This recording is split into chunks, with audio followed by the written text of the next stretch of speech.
Bonjour, je vous propose de découvrir avec moi, À une passante, un poème de Baudelaire qui se trouve dans Les Fleurs du Mal. C'est le poème numéro 117, soit le 10e de la deuxième partie du recueil, Tableau parisien. Vous savez que Baudelaire a été critique d'art.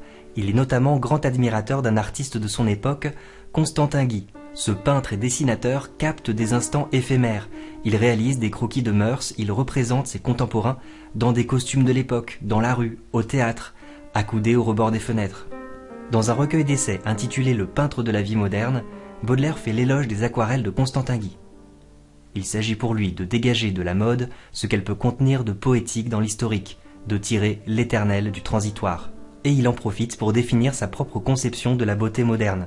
Le beau est toujours composé d'un élément éternel et d'un élément relatif, circonstanciel. C'est exactement ce que Baudelaire fait dans ce poème. Il utilise l'allégorie de la passante pour faire un manifeste esthétique où la beauté apparaît paradoxalement éternelle et transitoire, atemporelle et circonstanciée. Ma problématique. Comment Baudelaire met-il en scène cette rencontre impossible, de manière à illustrer toute une réflexion sur la beauté et la création artistique. Nous allons faire ensemble un commentaire au fil du texte, mais voici quelques axes qui pourraient vous servir pour un commentaire composé. Le récit ironique d'une rencontre impossible, la sensualité d'un croisement de regards, la dimension picturale d'une peinture de la vie moderne, la mise en scène d'un mouvement figé dans le temps, l'allégorie d'une beauté paradoxale à la fois éternelle et transitoire, une réflexion sur l'inspiration artistique et le génie créateur. La rue assourdissante autour de moi hurlait. Longue, mince, en grand deuil, douleur majestueuse, une femme passa d'une main fastueuse soulevant, balançant le feston et l'ourlet. Nous reconnaissons dans ce poème la structure canonique du sonnet, regardez. 2 quatrains, 2 tercets, qui font en tout 14 vers.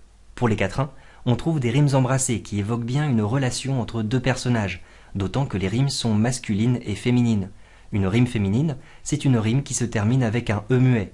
Ici, ça correspond aux rimes en euse, u, etc. Pour les tercets, nous avons une rime croisée et une rime plate. Vous verrez que cela correspond à un moment de basculement pour le premier tercet et une pointe pour le deuxième tercet, comme c'est le cas traditionnellement dans le sonnet. Revenons maintenant à notre premier quatrain. Le premier vers nous met tout de suite en situation avec la première personne qui se situe dans le complément circonstanciel. La rue assourdissante autour de moi hurlait. Cette volonté de donner à voir une scène animée et frappante, c'est ce qu'on appelle une hypotypose.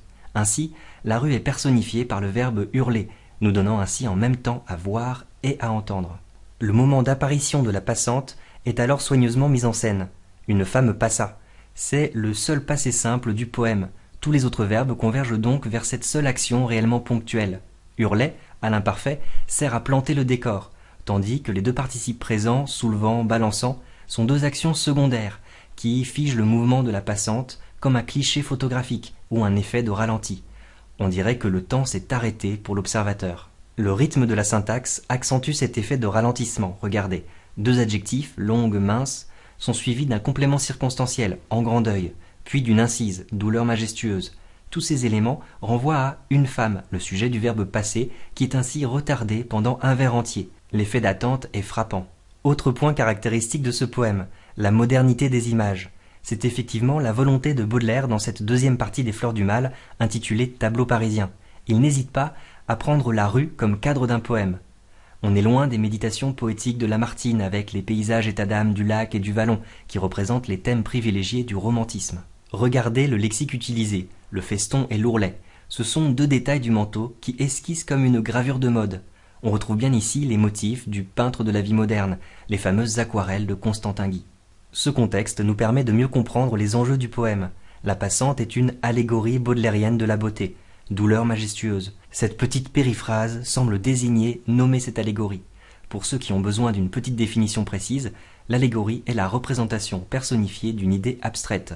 Les adjectifs employés, majestueuse, grand, la mettent hors de portée. Le deuil, qui se traduit par un habit noir, est justement à travers le thème de la mort l'indice du passage du temps. Il donne à cette beauté son caractère transitoire.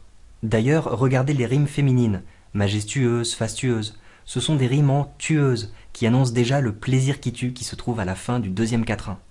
L'assourdissement du poète va redonner toute son importance à la vue. Une main fastueuse, c'est une beauté généreuse. Ce mouvement de la main crée un jeu presque érotique entre ce qui est montré et ce qui est caché. On a d'ailleurs la jambe qui apparaît au début du quatrain suivant. Avez-vous remarqué la proximité sonore entre les mots fastueux et feston? Le feston est en effet un ornement, une marque de richesse. Les allitérations en F et en S imitent le froissement du manteau et le mouvement de la main. Avec ce détail pratiquement inaudible, Baudelaire signifie que le bruissement du manteau a complètement éclipsé le vacarme de la rue. Symboliquement, l'allégorie de la beauté a pris le pas sur le cadre circonstanciel du décor. Agile et noble avec sa jambe de statue.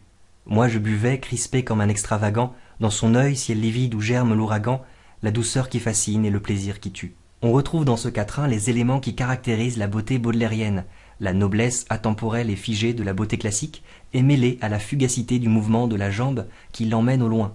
L'enjambement, qui prolonge la phrase du premier au deuxième quatrain, permet de créer rythmiquement ce mouvement suspendu. En effet, chez Baudelaire, la statue est en mouvement. On peut y voir une référence au mythe de Pygmalion, ce sculpteur tombé amoureux de sa propre création. Dans les Métamorphoses, Ovide raconte que Vénus donne vie à la statue Galatée que Pygmalion peut alors épouser. L'image de l'ouragan n'est pas anodine. On se souvient dans l'Albatros que le poète hante la tempête, ce lieu tourmenté d'où il tire la matière de son art. Mais ici, Baudelaire parle d'un ciel livide, c'est-à-dire très pâle. Il indique par cette métaphore que la beauté est paradoxale, comme un ciel vide et calme qui recèle pourtant la possibilité d'un orage. C'est un moment suspendu entre l'avant et l'après. D'ailleurs, si l'on regarde maintenant les temps employés pour les verbes, germe, fascine, tue, c'est le présent de l'indicatif. Avant et après, les verbes sont au passé. Plus loin, nous avons même le futur, ne te verrai-je plus. Ce moment figé dans le présent se trouve donc dans les vers 7 et 8, c'est-à-dire exactement au milieu du poème. Pourquoi ce moment est-il aussi important? Ces deux vers racontent l'instant très court du croisement des regards. Regardez le complément circonstanciel de lieu, dans son œil. Le moment est éternisé par la syntaxe. Je buvais quoi? La douceur. Le complément d'objet est retardé jusqu'au dernier vers du quatrain.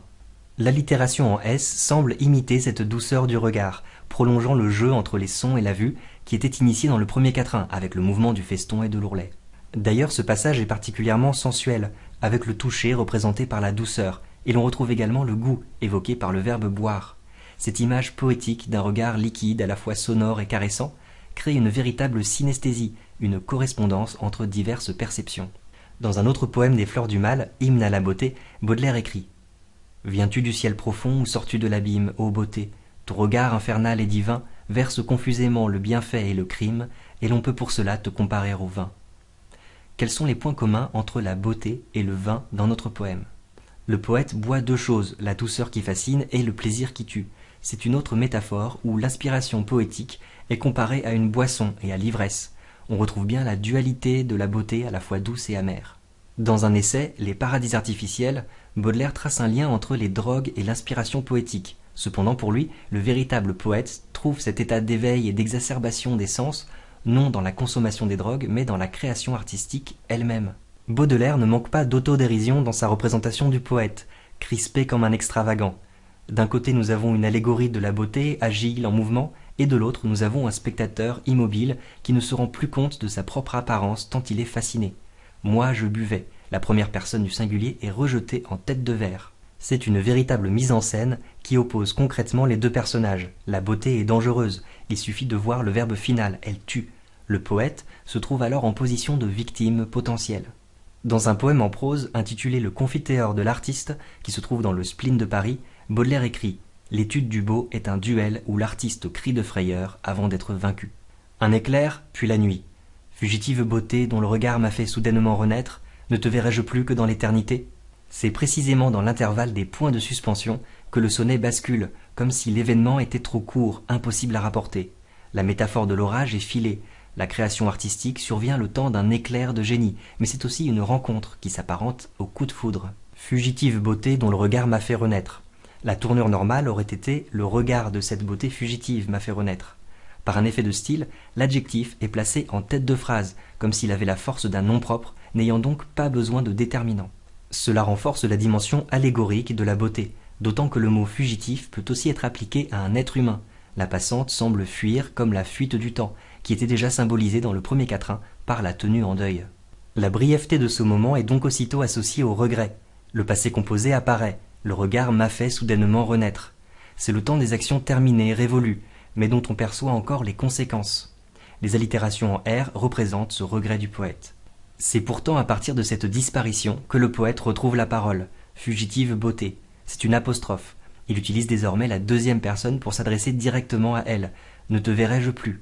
Mais en même temps, le futur et la forme négative de la phrase en font une question rhétorique, c'est-à-dire une question dont la réponse n'est pas attendue. Cela souligne cruellement que le dialogue, empêché par le vacarme de la rue, est désormais impossible. On retrouve le thème de l'absence, fondamental en poésie. On peut d'ailleurs s'amuser à lire ce poème comme une réécriture d'Orphée, dont l'histoire est racontée par Ovide dans les Métamorphoses. Ce poète mythique serait descendu aux enfers pour retrouver Eurydice, sa bien-aimée. Mais s'étant retourné trop tôt sur le seuil des enfers, il la voit disparaître devant ses yeux. La rue était dès le début un lieu aux connotations infernales. Le verbe renaître semble indiquer que le poète est tiré de la mort elle-même. Ne te verrai-je plus que dans l'éternité. L'obstacle qui les sépare désormais est aussi infranchissable que la mort elle-même. Tout cela rend plausible le motif de la catabase. C'est le mot savant pour désigner le voyage aux enfers. En tout cas, nous retrouvons les deux ingrédients principaux de la beauté selon Baudelaire. Un événement fugace, circonstancié, prend une dimension mythologique, atemporelle. Ailleurs, bien loin d'ici, trop tard, jamais peut-être, car j'ignore où tu fuis, tu ne sais où je vais, ô toi que j'eusse aimé, ô toi qui le savais. Traditionnellement, le dernier tercet d'un sonnet est une pointe. C'est le cas ici, avec les nombreux points d'exclamation qui participent à une gradation dans l'espace et le temps. L'adverbe « jamais » signe la fin de cet espoir. La séparation est illustrée par une structure syntaxique en miroir. Les pronoms personnels qui représentent le poète et la passante sont éloignés l'un de l'autre.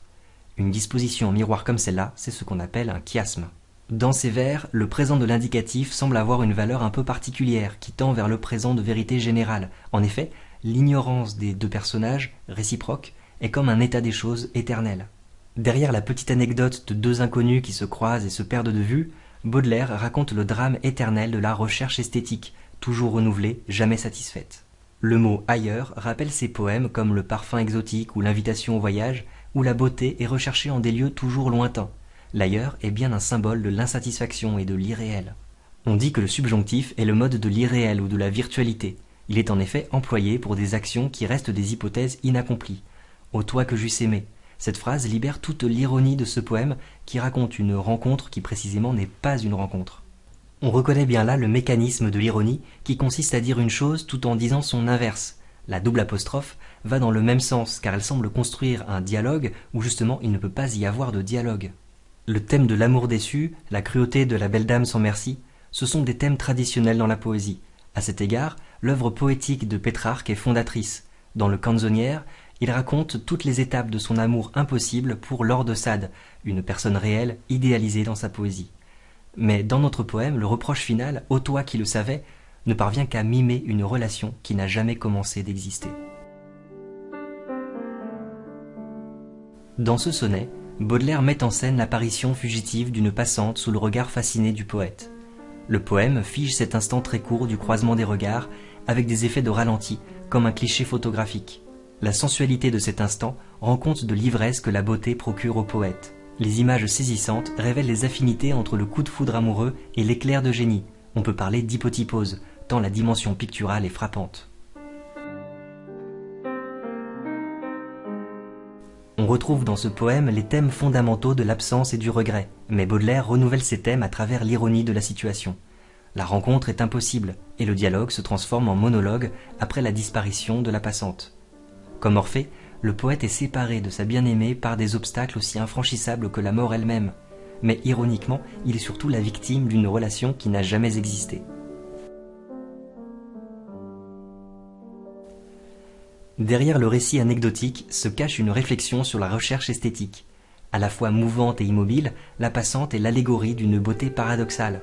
Pour Baudelaire, la beauté est à la fois éternelle et transitoire, immuable et circonstanciée. Dans ce poème, il esquisse donc une scène de la vie moderne, mais lui donne une dimension atemporelle, en l'associant notamment à des références mythologiques et en lui donnant une valeur profondément symbolique. Merci à vous d'avoir suivi jusqu'ici. Si vous étudiez les Fleurs du Mal et Baudelaire, n'hésitez pas à consulter mes autres commentaires. J'ai notamment réalisé l'Albatros, le fameux sonnet des correspondances, Élévation, Parfum exotique et le spleen. Au revoir.